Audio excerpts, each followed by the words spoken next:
Hello and good morning everyone. I welcome you all Eduwards News Analysis. Today is 7th April 2023 and we are going to discuss important news and articles from The Hindu newspaper. So let's see what important news we got today to discuss. Before starting the video, for PDF join Telegram channel Eduwards News Analysis जिसकी link आपको description box में provided है. Make sure video को last तक देखें so that सारी important news आपके यहाँ पर कवर हो. तो चलिए स्टार्ट करते हैं, देखते हैं आज हमें क्या क्या डिस्कस करना है. Now first one is online platform must take down PIB flagged fake news. अब यहाँ पे क्या कहा गया है कि पीआईबी अगर किसी न्यूज को यहाँ पर क्या कर देता है, फेक न्यूज के तहत बता देता है कि ये जो पर्टिकुलर न्यूज है वो कैसी है, फेक है, तो यहाँ पर जो अदर सोशल मीडिया और ऑनलाइन प्लेटफॉर्म्स है वो क्या करेंगे, उस न्यूज को यहाँ पर टेक डाउन कर देंगे. ओके, सोशल मीडिया प्लेटफॉर्म्स की अगर हम बात करें, यहाँ पे आपका आ जाता है फेसबुक, इंस्टाग्राम, ट्विटर. तो यहाँ पर क्या होगा, कोई ऐसी न्यूज चल रही है, ओके, और पीआईबी ने उसे क्या कहा कि ये जो न्यूज है वो कैसी है, फेक न्यूज है. तो इन दैट केस जितने भी अदर ऑनलाइन प्लेटफॉर्म्स हैं, सोशल मीडिया प्लेटफॉर्म्स हैं, उस न्यूज को यहाँ पे क्या कर देंगे, टेक डाउन कर देंगे. पीआईबी का काम क्या है, पीआईबी एक गवर्नमेंट ओन यहाँ पर जो है ये क्या करती है, जितनी भी न्यूज होती हैं उसको यहाँ पर लेकर आती है. तो ये क्या है, PIB is a press information bureau, आपको यहाँ पे पता होना चाहिए. अब देखिए फेक न्यूज क्या होती है, ऐसी न्यूज मतलब जिसका मतलब कि गलत है. हमने यहाँ पे एग्जाम्पल देखा था, आप बहुत अच्छा एग्जाम्पल ले सकते हैं, केरल का एग्जाम्पल. केरल एंड बिहार में अभी जो माइग्रेंट वाला इशू चल रहा था कि किस तरीके से जो माइग्रेंट वर्कर्स हैं उनके साथ केरल में यहाँ पर अच्छा बिहेवियर नहीं किया जा रहा है ना, उनके साथ अच्छा बिहेवियर नहीं किया जा रहा है, जिसके कारण जो माइग्रेंट वर्कर्स हैं वो अपने होम स्टेट में, होम टाउन्स में क्या हो रहा है, रिटर्न जा रहे हैं. ठीक है, तो यहाँ पे क्या होती है, ये फेक न्यूज यहाँ पे फैली थी, जिसके कारण हमें इतने सारे इश्यूज को सामने देखना पड़ा, हमें इतनी सारी इन्वेस्टिगेशन, सारी चीजें करनी पड़ी थी. ओके, तो यहाँ पे ये सारी क्या हो जाती है, फेक न्यूज हो जाती है. अब देखिए रीजंस क्या है जो फेक न्यूज है उनको यहाँ पे फ्लैग डाउन करने की. फर्स्ट रीजन की अगर हम बात करते हैं, जो फेक न्यूज होते हैं ये बहुत बड़ा कंसर्न है, और इंडिया में देखिए तो फेक न्यूज से टैकल करने के लिए हमारे पास ऐसी कोई भी एक स्ट्रॉन्ग रेगुलेशन हमारे पास नहीं है जिससे हम यहाँ पर क्या कर सके, फेक न्यूज को यहाँ पर टैकल कर सके. अब फेक न्यूज क्या करते हैं, जो भी कम्युनिटी होती है, रीजन होते हैं, उनके बीच में एक डिस्टर्बेंस क्रिएट करते हैं, है ना. अगर आप कह सकते हैं कि किसी कास्ट के बेसिस पे यहाँ पे क्या होता है, डिस्टर्बेंस क्रिएट कर सकता है, किसी के रीजन के अगेंस्ट में हम यहाँ पे क्या कर रहे हैं, फेक न्यूज स्प्रेड कर रहे हैं. आप यहाँ पे एग्जांपल ले सकते हैं, कोविड के टाइम पे कितना ज़्यादा यहाँ पे चला था कि नहीं आपको वैक्सीन नहीं लेनी है, इससे ये सारे इम्पैक्ट्स हो रहे हैं. तो ये सारी चीज़ें क्या है, एक फेक न्यूज़ की तरह होती हैं, जिसके कारण हमारी सोसाइटी में क्या होता है, एक डिस्टर्बेंस क्रिएट होता है.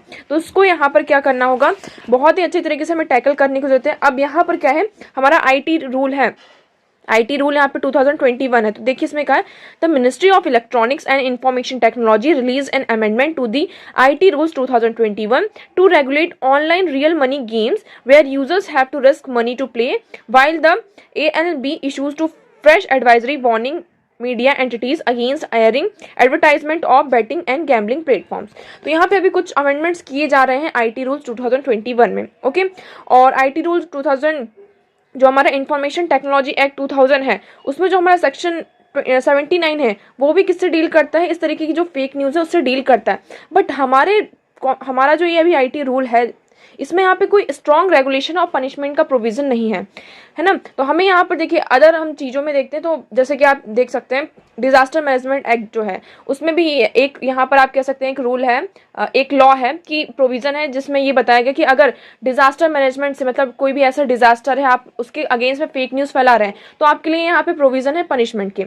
बट अगर एक कंटेंट में देखें, मतलब कि एक यूनाइटेड बेसिस पे देखें, तो हमारे पास यहाँ पे स्ट्रॉन्ग रेगुलेशन नहीं है फेक न्यूज़ को कर्ब करने के लिए. ओके, अब यहाँ पे इश्यूज क्या आ जाते हैं कि पीआईबी क्या है, एक गवर्नमेंट ओन एंटिटी है, और यहाँ पर सिर्फ किस फेक न्यूज की बात की जा रही है कि गवर्नमेंट के अगेंस्ट में जो न्यूज है ना, गवर्नमेंट है उनके अगेंस्ट में जो न्यूज है उनके बारे में यहाँ पे एंटी गवर्नमेंट पोस्ट. अब देखिए इसमें क्या कहा है कि intermediaries can not bank on section 79 that how gives them immunity for content put up by users, they have to remove anti government post once PIB sends out alert.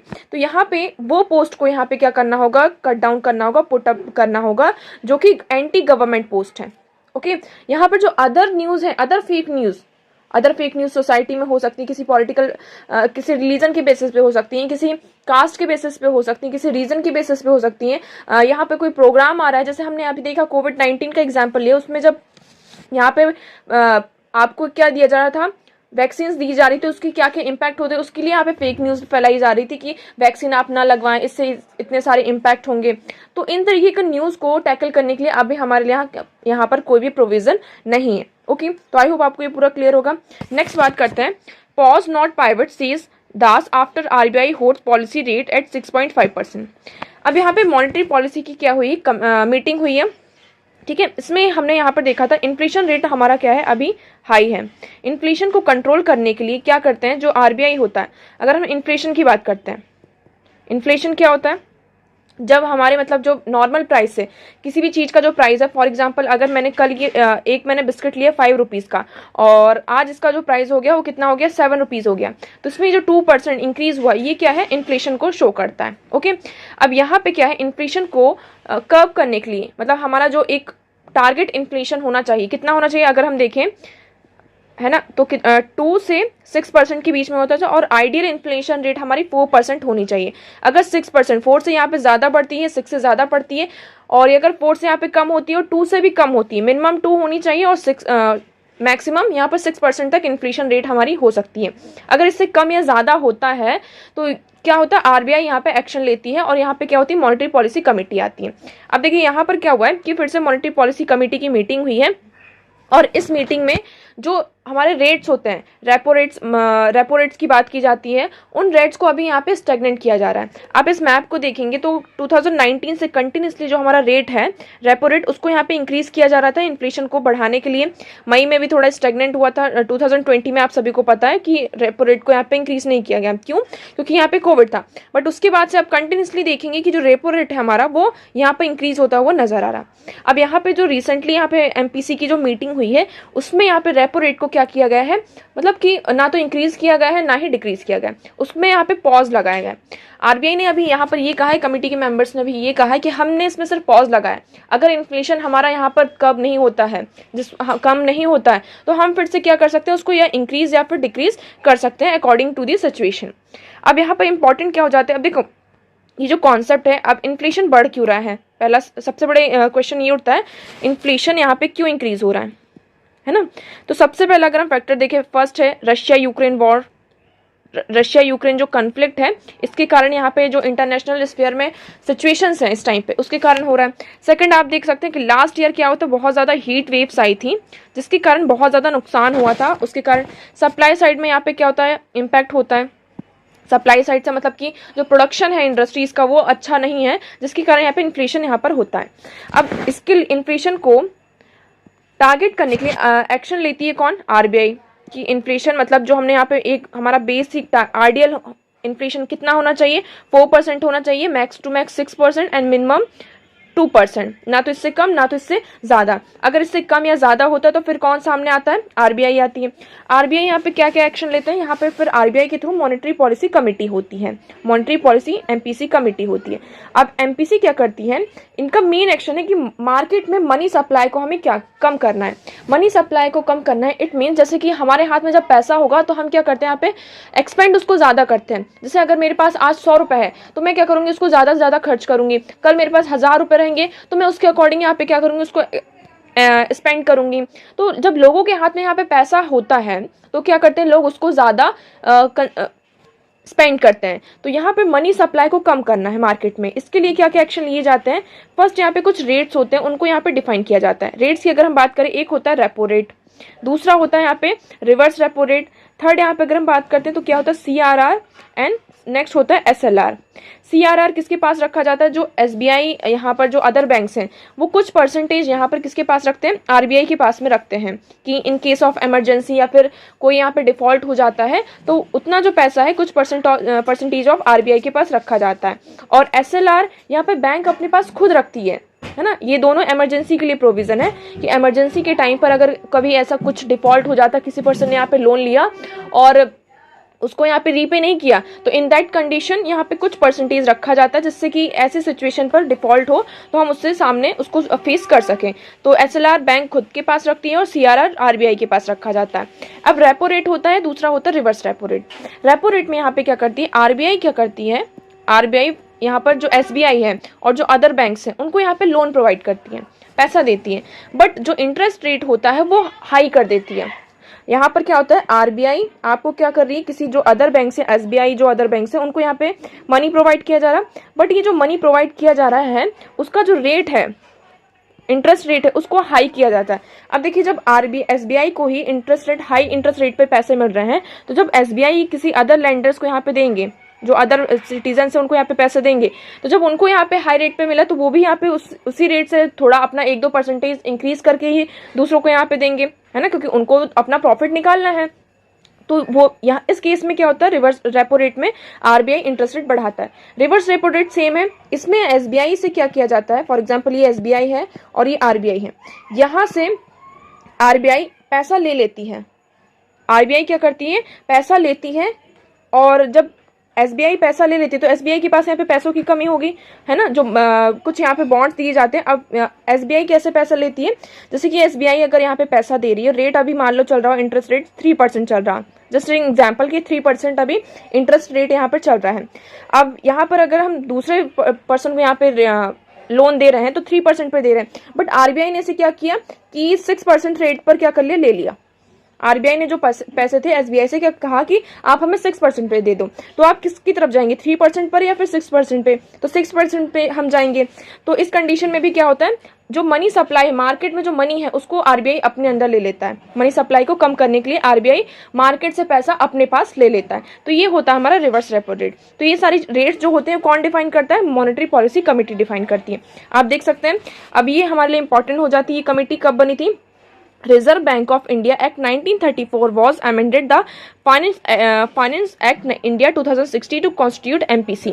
2016 में monetary policy committee को यहाँ पे बनाया गया था, और ये किस एक्ट के अंदर आता है, जो हमारा reserve bank of India act 1934 है उसके उसमें। ओके, फंक्शन क्या है इसका, MPC is interested with the responsibility of deciding the different policy rates including MSF, repo rate, reverse repo rate and liquidity adjust facility. तो जितने भी यहाँ पर रेट्स होते हैं, रिवर्स रेपो रेट, वो कौन यहाँ पर डिफाइन करता है, एमपीसी।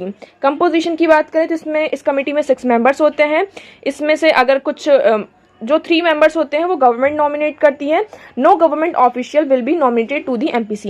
यहाँ पे कोई गवर्नमेंट ऑफिशियल को नॉमिनेट नहीं किया जाता आउटसाइड दी। और इसमें आरबीआई के जो गवर्नर भी होते हैं वो भी क्या होते हैं, the 3 members would be RBI from the RBI with the governor being an ex officio chairman, deputy governor or RBI in charge of the monetary policy will be member, also an executive director of the central bank। Central bank के executive director, RBI की governor और RBI के जो deputy governor हैं वो क्या होते हैं, अदर 3 मेंबर्स में आते हैं। और जो अदर 3 मेंबर्स होते हैं उनको कौन अपॉइंट करता है, नॉमिनेट करता है, गवर्नमेंट के थ्रू नॉमिनेट किया जाता है। But they should not be a government official, वो गवर्नमेंट ऑफिशियल नहीं होंगे, बट गवर्नमेंट उन्हें क्या करती है, नॉमिनेट करती है। ओके, तो आई होप आपको यहाँ पे क्लियर होगा। आप यहाँ पे देख सकते हैं कि 2 मॉनेटरी पॉलिसी की टूल्स क्या क्या क्या है, क्वालिटेटिव टूल्स हैं और यहाँ पे क्या है, क्वांटिटेटिव टूल्स हैं। क्वालिटेटिव टूल्स में मतलब मार्जिन रिक्वायरमेंट कितनी है, कितना क्रेडिट कंट्रोल कैसे करना है, मोरल एसोसिएशन। इनडायरेक्ट, इसमें 2 तरीके के होते हैं, डायरेक्ट और इनडायरेक्ट। तो CRR, SLR, refinance facility. Indirect में यहाँ पे repo rate, reverse repo rate, bank rate, MSF, base rate.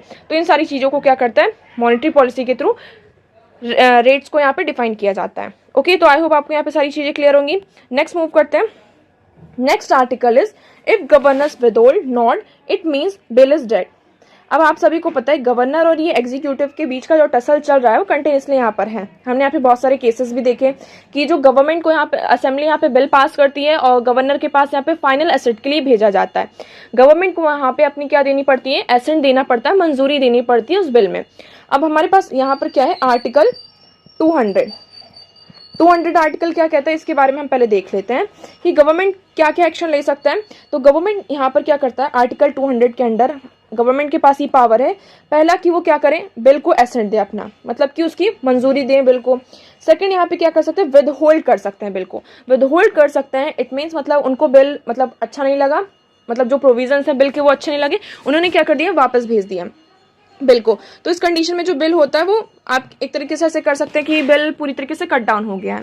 Next है रिटर्न द बिल। बिल को रिटर्न कर सकते हैं। रिटर्न मतलब कि रिकंसिडरेशन के लिए, एक तरीके से कि इसमें जो प्रोविजंस है, कुछ कुछ प्रोविजंस हमें पसंद नहीं आ रहे हैं और हमें सही नहीं लग रहे हैं, तो आप इसको रिकंसिडर करिए। बट अगर यहाँ पे असेंबली जो है उसे रिकंसिडर करके फिर से गवर्नर के पास भेजती है, तो in that situation, in that case, governor यहाँ पर क्या हो जाता है, बाइंडिंग हो जाता है कि बिल को अपना एसेंट प्रोवाइड करें। नेक्स्ट इसमें क्या है कि जो बिल है वो क्या कर रहा हो, फेडरल स्ट्रक्चर को यहाँ पे वॉलेट कर रहा हो। जो हमारा फेडरल स्ट्रक्चर है, कुछ प्रोविजंस ऐसे हैं बिल के जो फेडरल स्ट्रक्चर को क्या कर रहे हैं, वॉलेट कर रहे हैं। तो इन दैट केस वो बिल किसके पास जाता है, फिर प्रेसिडेंट के पास उसको रिफर कर दिया जाता है। तो आर्टिकल 200 के अंदर ये 4 प्रोविजन है, गवर्नर के पास ही पावर है।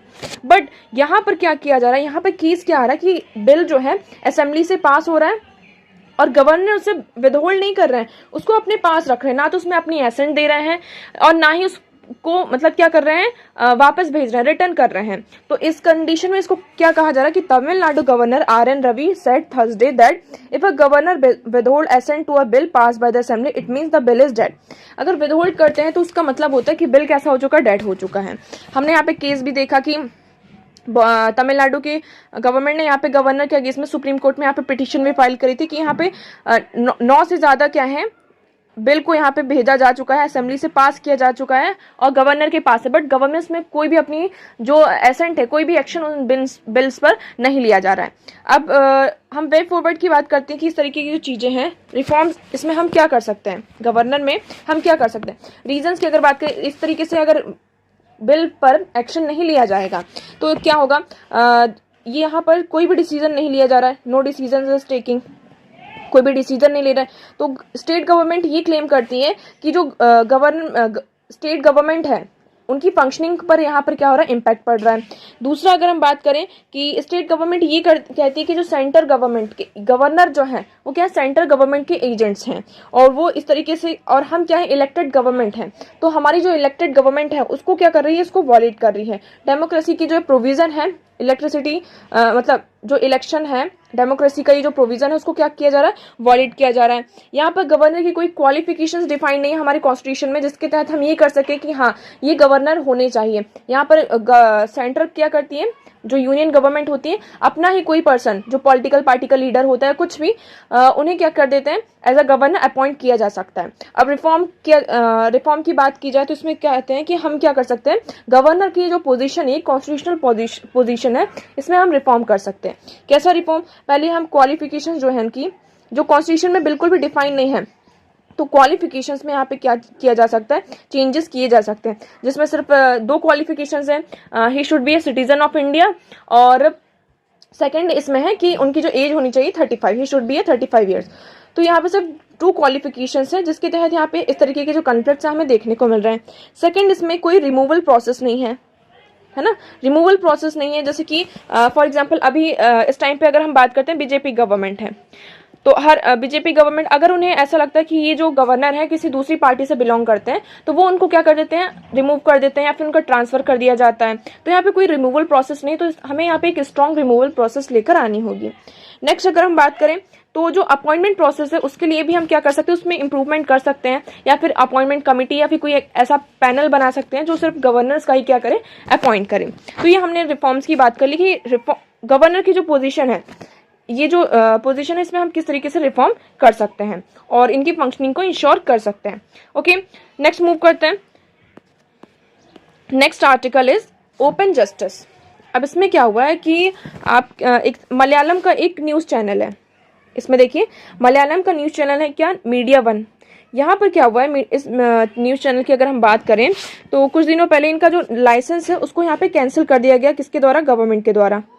ओके, अब गवर्नमेंट के द्वारा इसका जो लाइसेंस है उसको कैंसिल कर दिया गया, और जब उन्होंने इस पे ऑब्जेक्शन लिया इस चैनल ने, तो यहाँ पर गवर्नमेंट ने क्या कहा, गवर्नमेंट ने कहा कि नेशनल सिक्योरिटी का क्या है, ये इशू है, ठीक है, और इसमें हमने नेशनल सिक्योरिटी का इशू है ये पूरा। और जब ये कोर्ट में भी गए, हाई कोर्ट में गए, केरल के हाई कोर्ट में यहाँ पे गए, पूरा वर्डिक्ट हुआ, तो उन्होंने कहा, जब इस चैनल ने यहाँ पर पूछा कि कौन से नेशनल सिक्योरिटी, मतलब आप रीजन तो बताइए कि आपने हमारा जो चैनल है उसको यहाँ पे क्यों कैंसिल किया, मतलब हमारा लाइसेंस यहाँ पे क्यों कैंसिल किया है। तो उन्होंने गवर्नमेंट ने कहा कि ये नेशनल सिक्योरिटी का इशू है। सो हाई कोर्ट में पूरा इशू गया और वहां पर कहा कि हमने यहाँ पे जो भी नेशनल सिक्योरिटी के नाम पर क्या किया जाता है, गवर्नमेंट यहाँ पे सील्ड एनवलप प्रोवाइड करती है जिसके जो प्रोविजंस होते हैं नेशनल सिक्योरिटी से को ब्रीच कर रहे हैं, है ना, तो उन प्रोविजंस को यहाँ पे सामने रखा जाता है। और इस कंडीशन में पार्टी को, जिस पार्टी ने यहाँ पर नेशनल सिक्योरिटी में यहाँ पे ब्रीचिंग की है, उसको नहीं बताया जाता है। तो यहाँ पे इस तरीके की जो पूरी प्रोसेस चली, इसमें दो चीजें की गई हैं। पहला क्या है, फ्रीडम और फेयर प्रोसीजर के बारे में बात की गई है कि किस तरीके से supreme court strike a blow for both media freedom and fair procedure. Okay, तो यहाँ पे दो चीजें कौन कौन सी, फ्रीडम और प्रोसीजर की बात की। पहले हम फ्रीडम की बात करते हैं। अब ये सारी चीजें होगी, नेशनल सिक्योरिटी यहाँ पे सील्ड एनवलप में यहाँ पे डॉक्यूमेंट्स को क्या किया, सबमिट किया गया, कहाँ, हाई कोर्ट में, और यहाँ पे वर्डिक्ट भी। अब ये फिर केस कहाँ गया, सुप्रीम कोर्ट में केस गया पूरा। सुप्रीम कोर्ट ने यहाँ पे क्या कहा कि ठीक है, कई बार क्या होता है, ये क्या है, फ्रीडम है हमारी, freedom of speech and expression, जो किसके अंदर आता है, आर्टिकल 19 के अंदर आता है, आप सभी को पता है ना। अब कई बार क्या होता है, जो गवर्नमेंट होती है, अगर कुछ न्यूज चैनल या फिर कुछ चीजें ऐसी हैं जो गवर्नमेंट के अगेंस्ट में बोल रही हैं, तो उनको क्या किया जा रहा है, स्ट्रक डाउन किया जा रहा है, आप सभी को पता है। अब इसमें सुप्रीम कोर्ट ने ये कहा कि गवर्नमेंट क्या है, गवर्नमेंट को क्रिटिसाइज करना इट मीन्स ये नहीं है कि हम क्या कर रहे हैं, उनके अगेंस्ट में आ रहे हैं, कि हम जो उन्होंने एक एस्टैब्लिशमेंट किया हुआ है उसके हम अगेंस्ट में नहीं आ रहे हैं। ठीक है, हमने यहाँ पे कुछ इस तरीके की टर्मिनोलॉजी का यूज नहीं किया है जो कि गवर्नमेंट के अगेंस्ट में, सिर्फ हम यहाँ पे कुछ गवर्नमेंट के जो प्रोविजंस है, फंक्शनिंग है, उसको यहाँ पे क्रिटिसाइज किया जा रहा है। इट मीन्स ये नहीं कि हम गवर्नमेंट के अगेंस्ट में हैं। और अगर आप इस बेसिस पे क्या कर रहे हैं, किसी भी चीज को यहाँ पे स्ट्रक डाउन कर रहे हैं, तो वो क्या है, freedom of speech and expression का क्या है, पूरी तरीके से वॉल्यूशन है। गवर्नमेंट क्या है, सुप्रीम नहीं है, आप सभी को यहाँ पे पता है। गवर्नमेंट में जो वर्क करते हैं, गवर्नमेंट ऑफिस जो लोग होते हैं गवर्नमेंट में, वो भी क्या है, एक तरीके से ह्यूमन बींग्स है, और ह्यूमन बींग से भी क्या हो जाती है, यहाँ पर गलतियां हो जाती हैं। और अगर कुछ लोग उस पर क्वेश्चन करते हैं, उनकी फंक्शनिंग पर या पे उनके काम पर, तो यहाँ पर क्या है, वो यहाँ पर हम क्या कर रहे हैं, एंटी एस्टैब्लिशमेंट नहीं हो रहा है। तो यहाँ पे एक वर्ड यूज किया गया है कि क्रिटिकल कवरेज और airing a critical opinions as anti establishment and so initiate action. तो यहाँ पे क्या है, वो एंटी एस्टैब्लिशमेंट नहीं है। आपके पास यहाँ पे राइट है, आप क्या कर सकते हैं, क्वेश्चन कर सकते हैं गवर्नमेंट से, क्योंकि हम एक डेमोक्रेटिक कंट्री में रहते हैं और वहां पर हम क्या कर सकते हैं, क्वेश्चन कर सकते हैं। तो यहाँ पर क्या यही बताया गया कि फ्रीडम को क्या कर रहा है, जो हमारा freedom of speech and expression है अंडर आर्टिकल 19, उसको यहाँ पे क्या किया जा रहा है, वॉलेट किया जा रहा है। इसी के चलते यहाँ पे जो वर्डिक्ट था गवर्नमेंट का, यहाँ पे आप कह सकते हैं नेशनल सिक्योरिटी का ये जो नेम लेकर सील्ड एनवलप में यहाँ पे जो डॉक्यूमेंट्स सबमिट किए जाते हैं कोर्ट में, वो पूरी तरीके से किसका वॉलेट कर रहे हैं, freedom of speech and expression का। तो ये जो वर्डिक्ट था उसको यहाँ पे क्या कर दिया, डिनाइल कर दिया। तो इसमें देखिए, the supreme court verdict setting aside a denial of broadcasting permission to Malayalam channel Media One is one that protects the media against arbitrary action and bar the use of undisclosed national security consideration as a pretext to shut down the outlet। तो यहाँ पे जो supreme court ने यहाँ पे जो verdict दिया था, उसको यहाँ पे फिर से हाई कोर्ट के जो वर्डिक्ट था उसको यहाँ पे स्ट्रक डाउन कर दिया, उसको पलट दिया। सेकंड, इसमें प्रोसीजर की बात की जा रही है कि आजकल बहुत ज्यादा ये क्या देखा जा रहा है कि गवर्नमेंट है वो सील्ड कवर प्रोसीजर यहाँ पर हो रहा है। A significant aspect of judgment is that the seek to an end and casual resort to sealed cover procedure। But यहाँ पे ये सजेस्ट किया जा रहा है कि हमें इसमें क्या एक अल्टरनेटिव अप्रोच की जरूरत है, क्योंकि जो क्लोज एनवलप और सील्ड एनवलप यहाँ पे सामने आते हैं वो किसके अगेंस्ट में, नेचुरल जस्टिस के अगेंस्ट में है। यहाँ पे जिस पार्टी के अगेंस्ट में आप एक्शन ले रहे हैं, आपने उनका चैनल यहाँ पे बंद किया है, उसको उनका जो लाइसेंस उसको कैंसिल किया है, तो इसका रीजन उसको पता होना चाहिए, तभी तो वो कोर्ट में जाकर अपने आप को यहाँ पे प्रेजेंट कर पाएगा। जब उसको यहाँ पे रीजन ही नहीं पता होगा कि क्या सिक्योरिटी ब्रीच हुआ है उसके द्वारा, तो वो कैसे अपने अगेंस्ट में यहाँ पर कुछ बोल पाएगा अपने फेवर में। तो यहाँ पे यही कहा जा रहा है कि ये क्या है, नेचुरल जस्टिस के अगेंस्ट में है, इसलिए यहाँ पर हमें कुछ इसके अल्टरनेटिव्स लेकर आने होंगे। तो इसमें ये कहा, by court suggesting an alternative approach to state claims the immunity from publication in public interest. तो यहाँ पे जो सील्ड कवर प्रोसीजर का इस पर यहाँ पे बात की गई है कि ये किसके अगेंस्ट में, नेचुरल जस्टिस के अगेंस्ट में है। ओके, तो आई होप आपको यहाँ पे क्लियर हो गई। इसमें दो चीजें थी, एक फ्रीडम की बात की गई और दूसरा यहाँ पे फेयर प्रोसीजर की बात की गई है। नेक्स्ट मूव करते हैं। देखिए, ये आर्टिकल सब्सटेंस एंड सबटेक्स्ट और नेक्स्ट पेज का ये हमारा आर्टिकल है, इंडिया भूटान रिलेशनशिप इंटैक्ट। ये दोनों आर्टिकल को हम एक साथ मिक्स करके पढ़ेंगे क्योंकि इस दोनों आर्टिकल में सेम चीज़ें बताई गई हैं। आप सभी को पता है कि भूटान के जो किंग हैं वो इंडिया की विजिट में आए हुए हैं और यहाँ पे भूटान और इंडिया के रिलेशनशिप के बारे में बात की जा रही है कि इंडिया और भूटान के जो रिलेशन होंगे क्या वो इस टाइम पर अब किस तरीके से हैं। क्यों? क्योंकि भूटान के साथ आज के टाइम पे हम देखते हैं तो चाइना भी आ चुका है। चाइना की जो आप कह सकते हैं ग्रोइंग प्रेजेंस है वो कंटिन्यूसली क्या हो रही है, ग्रो हो रही है हर एक रीजन में। जो हमने कल ही इसको पढ़ा था कि आसियान में हम देखें, साउथ एशिया के जो हम बात कर रहे हैं वहाँ पे चाइना किस तरीके से अपनी जो प्रेजेंस है उसको ग्रो कर रहा है ना, हर एक चीज़ में, चाहे वो डेवलपमेंट से लेकर हो या फिर किसी भी चीज़ से हो, वो हर जगह उसकी जो प्रेजेंस है सामने आती है। और जब चाइना कहीं भी किसी भी कंट्री में यहाँ पे इन्वॉल्व होता है तो इंडिया के लिए वो क्या बन जाता है, एक खतरा, मतलब कि एक सिक्योरिटी का यहाँ पे इशू आ जाता है। अब भूटान हमारे लिए इंपॉर्टेंट क्यों, सबसे पहले हम ये देखते हैं। तो भूटान देखिए यहाँ पर ये है भूटान, ओके। ये एक चाइना और इंडिया के बीच में एक बफर जोन का काम करता है। भूटान के साथ देखिए तो हमारा 600 किलोमीटर तक का जो बॉर्डर है वो शेयरिंग होती है यहाँ पर। आप इस मैप में यहाँ पर देखेंगे जो ये क्या है, चाइना है यहाँ पर, ओके। ये भूटान हो गया और ये इंडिया हो गया, ये हमारा नॉर्थ ईस्ट रीजन है इंडिया का। यहाँ पर अब ये पॉइंट देखेंगे तो यहाँ पर चाइना की भी बॉर्डर है, ये भूटान की भी बॉर्डर है और इंडिया की भी बॉर्डर है, एक साथ मिलती है। आप सभी को ये दोकलाम रीजन है, आप सभी को पता है, ओके। यहाँ पर हमारा क्या है, सिलीगुड़ी, जो हम जिसको चिकन नेक भी कहा जाता है। सिर्फ हमारे पास यही एक रीजन है जहाँ से मतलब कि हमारी कनेक्टिविटी है किसके साथ, हमारा जो नॉर्थ ईस्ट रीजन है इंडिया का, ओके। तो ये जो रीजन हो जाता है दोकलाम रीजन, ये बहुत ही इंपॉर्टेंट हो जाता है। अभी रिसेंट में ही भूटान के जो प्राइम मिनिस्टर हैं उन्होंने कहा कि हम क्या कर रहे हैं, चाइना के साथ जितने भी हमारे बॉर्डर डिस्प्यूट्स हैं उन पर बात की जा रही है और उस पर एग्रीमेंट्स होंगे। और जो दोकलाम रीजन है यहाँ पे ट्रायल मतलब कि जो चाइना है, भूटान है और इंडिया है, इन तीनों के साथ यहाँ पे ट्रायलेटरल क्या होगा, नेगोशिएशंस होंगे, मतलब कि एक तरीके से ट्रांजैक्शन यहाँ पर बातचीत होगी इस रीजन को लेकर, दोकलाम रीजन को लेकर। तो इसी के चलते यहाँ पर भूटान और मतलब इंडिया के लिए थोड़ा कंसर्न बना हुआ है कि चाइना भी क्या होगा यहाँ पर इन्वॉल्व होगा तो आगे फर्दर हमारे लिए क्या इम्प्लीकेशंस हो सकते हैं। अभी जो मीटिंग है, अब देखिए भूटान हमारे लिए, अगर हम बात करें भूटान की इंपॉर्टेंस, तो भूटान हमारे लिए क्यों इंपॉर्टेंट हो जाता है। सबसे पहले इसकी जो लोकेशन है वो बहुत ज़्यादा क्या है, स्ट्रेटेजिक है, हमारे लिए बहुत ज़्यादा इंपॉर्टेंट है। सेकंड, अगर हम बात करते हैं ये किस तरीके से एक बफर जोन का क्या करता है, काम करता है इंडिया के लिए बफर जोन। अब देखिए किसी भी कंट्री के साथ बहुत ज़्यादा बॉर्डर शेयरिंग भी क्या हो जाती है, हमारे लिए हार्मफुल हो जाती है। अगर ये भूटान यहाँ पर नहीं होता तो इंडिया और चाइना के देखिए कितना ज़्यादा यहाँ पे बॉर्डर शेयरिंग होती है, आप खुद ही देख सकते हैं। यहाँ से तो हमारा पूरा जो ईस्ट वाला रीजन है नेपाल है, उसके बाद यहाँ पर अगर भूटान नहीं होता ये पूरा पार्ट जो होता चाइना के साथ हमारे यहाँ पे बॉर्डर शेयरिंग होती।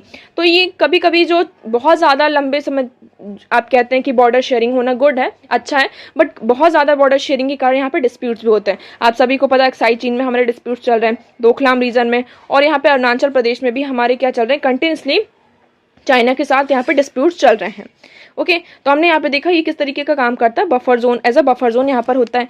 भूटान हमारे लिए इंपॉर्टेंट क्यों है, क्योंकि यहाँ से इलेक्ट्रिसिटी को हम क्या करते हैं, परचेस करते हैं, ठीक है। इलेक्ट्रिसिटी का बहुत बड़ा सोर्स है क्या, भूटान।